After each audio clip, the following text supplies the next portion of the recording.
And obviously joining the Pac-12 is a big deal for the state's predominant school for collegiate sports. But what about the other original land-grant university in Idaho? You know, the one to the north that is actually a state? There was a time when the University of Idaho was a member of the marquee Pacific Athletic Conference, but back then it was known as the Pacific Coast Conference, and the Vandals called that place home for more than 30 years.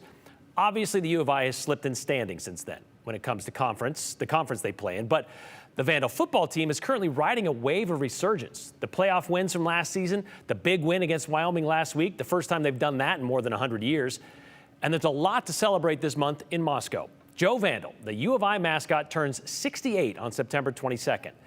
So where did he come from? Well, we know the fight song says from a tribe in the north, but really, they are the only one of their kind in college sports. Why Vandals? Why Joe Vandal? Hunter Funk, who knows a thing or two about the U of I, has the answers.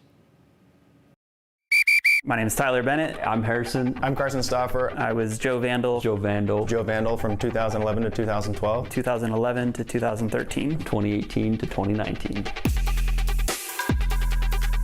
Ask any former Joe Vandal, and you'll know that Joe is an icon. Who doesn't want to be the mascot? Joe seemed like a superhero to me, going to all the football games and having everyone excited to see him. It meant being able to represent our college. I mean, Joe's the mascot. He's a face for everyone to rally behind and kind of unite.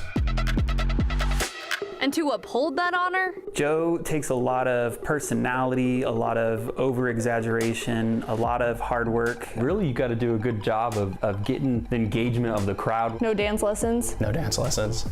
Although admittedly, I was an okay dancer already. but ask most Vandals about where Joe Vandal came from.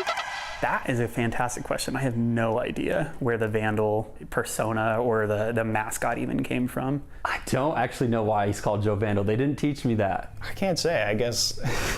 Yeah, I've always seen him as a Viking. I don't know that history. Not even the people who embodied Joe Vandal knew. So, like a good student, we headed straight to the library. I'm a historian. Our expert, Dulcie Kirsting-Lark. So I'm going to start from the beginning. So, you know, the university is seated at Moscow in 1889. We're kind of opening our doors in the early 1890s. And we've got students involved in athletics pretty much from the start. Sports like football, basketball, even a women's rifle team. But there really wasn't a name for the student athletes. It took almost 30 years to find. It all comes back to the 1918 basketball team. There's this sort of genius student journalist working for the Argonaut, which is our student newspaper. His name was Lloyd Jazz McCarty, and he had a flair for words. Look him up, and she's right. The team played with such intensity. Sports writers would say they vandalized their opponents. During the 1917 football season, Jazz used the term wrecking crew to describe the athletes. December 4th, 1917, he says, the wrecking crew sure did bring home the bacon. December 11th, the grenade-throwing artist of the 1917 wrecking crew has gone to the waiting arms of Uncle Sam.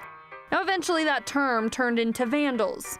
January 8th, 1918, he said, the present gang of Vandals have the best material that's ever carried the eye into action. And it stuck. This young student journalist, Jazz McCarty, kind of single-handedly creates the Vandal moniker that we are now using more than 100 years later. Fast forward a few years. So this is the baby Joe. Oh, wow. You can see why maybe he didn't have enduring staying power. Not very feisty looking, yeah. That's the first artist rendering of the Vandal. By the 1940s, we get this sort of classical-looking Vandal. In the 1950s, that's where the name Joe evolved and began to take a more similar shape to what we know now. This papier-mâché head was created in 1956 by Bill Curry, who was the head yeller at the time, sort of encouraging students to cheer at games. So Bill and his mom papier-mâchéed this Vandal head and convinced somebody to wear it with, sort of the loincloth situation. And Joe Vandal was born. The university recognizes Joe Vandal's birthday as September 22nd, 1956. She says Joe has had a mix of aging with an eye droop and some plastic surgery with a facelift, but he's always been accepted by his fans. Well, that was until Blow Up Joe came around for 1 year in 2001, and that didn't go so well. Yeah, not a fan favorite. And so he was retired pretty quickly. But why the name Joe specifically? Some students started calling him Joe, as students have a want to do, to name things, and it stuck. The rest is history.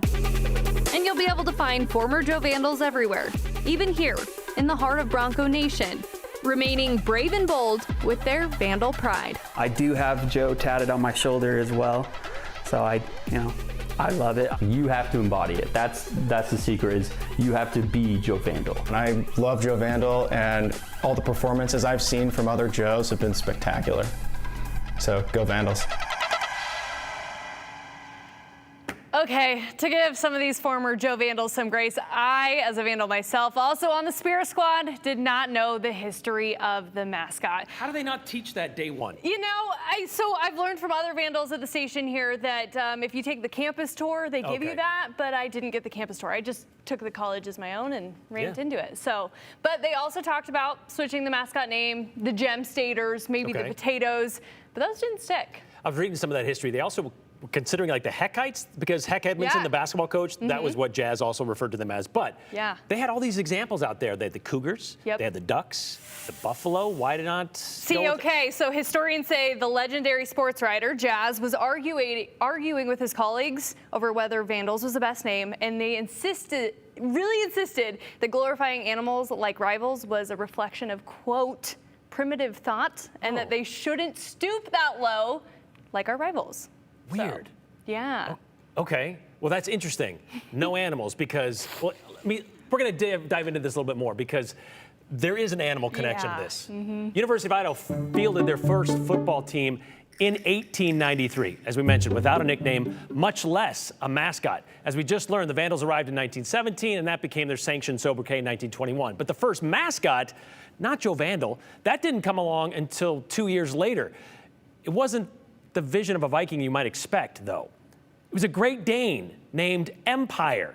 He was named, or elected, as they said, to lead the tribe from the north in 1923. He came from the Payette farm of Colonel Leroy Vernon Patch. At just 8 months old, he was sent north with Colonel Patch's son, was a senior at the U of I. Empire would call the Kappa Sigma house home for the season, and the idea was Empire would show up on the sidelines wearing his tailored red and gold cape. Don't know why it's red and gold, but it was. And he would inspire the viciousness of the Vandal athletes, quote unquote.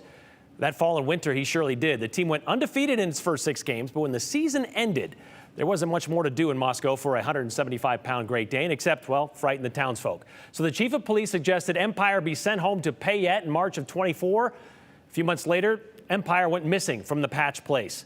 They even took out an ad in the paper, in the Payette Enterprise, offering a reward for the dog. But he was never found. And Empire's reign, well, it was over. Just 9 months as a mascot. Gone, but not forgotten. There was speculation at the time Empire was stolen by an opposing team. School paper even made that assertion, but no evidence ever surfaced to prove that. Was he missed in the fall of 1924 when the football team took the field again? Well, sure, but the team ended up with the same 5-2-1 record as the year before when Empire commanded the Vandal sidelines. As we just learned, too, it would be another 30 years before the next mascot, Joe Vandal, landed from the north.